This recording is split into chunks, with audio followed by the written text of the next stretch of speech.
Salut les amis, on se retrouve pour une nouvelle vidéo sur Naruto, plus précisément sur le personnage qui divise toute une communauté. Je vais bien sûr parler du cas Sakura Haruno. Est-elle vraiment inutile? Je vais essayer d'apporter mon avis et mon ressenti en vous prouvant qu'elle est peut-être mal jugée à cause de son côté fille nunuche qui court après le beau gosse de la classe. Sans plus attendre, commençons.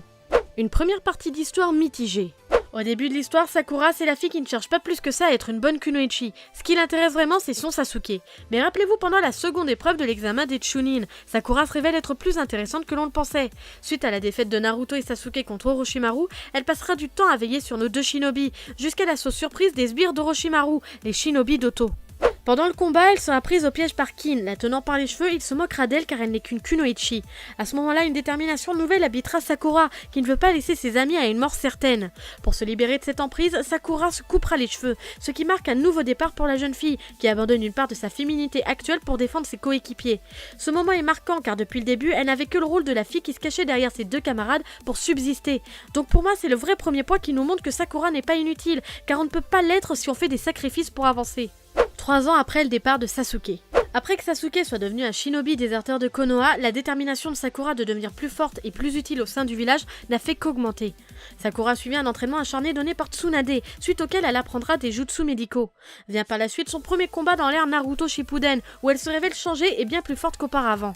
Pendant son combat contre Sasori, Sakura montre une motivation et une force surhumaine, disons même qu'elle fait honneur à l'entraînement reçu par Tsunade.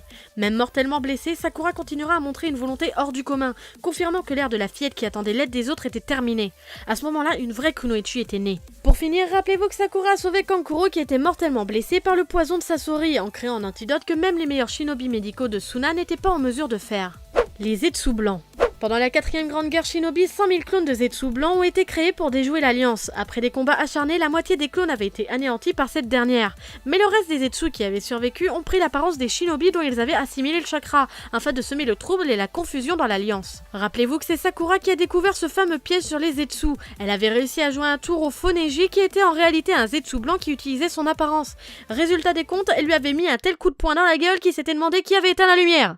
Donc encore une fois, Sakura a joué un rôle important dans l'histoire car elle a évité des confusions dans le camp qui auraient pu ôter la vie de beaucoup de soldats. Grâce à elle, tout le monde a su déjouer la supercherie.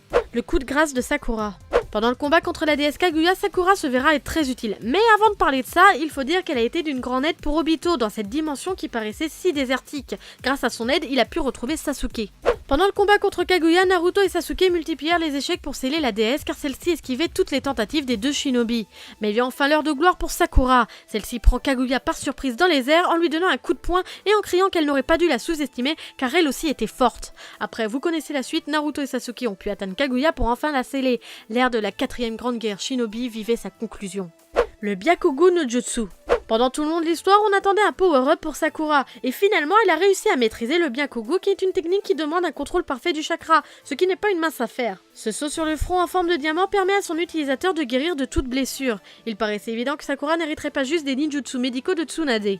En soi, on peut déjà dire que Sakura fait partie des meilleurs kunoichi de son époque. D'ailleurs, elle a même été reconnue par Hashirama qui est le dieu des shinobi pour être une bonne kunoichi. Au final, on pourrait voir le Byakugan comme l'accomplissement de son désir à vouloir être plus forte. Disons que d'une fillette fragile est née une femme agile. Donc au final, je terminerai sur le fait que Sakura est loin d'être un personnage inutile. Disons que son évolution fut longue, certes, mais ça ne fait pas d'elle un personnage moins important qu'un autre.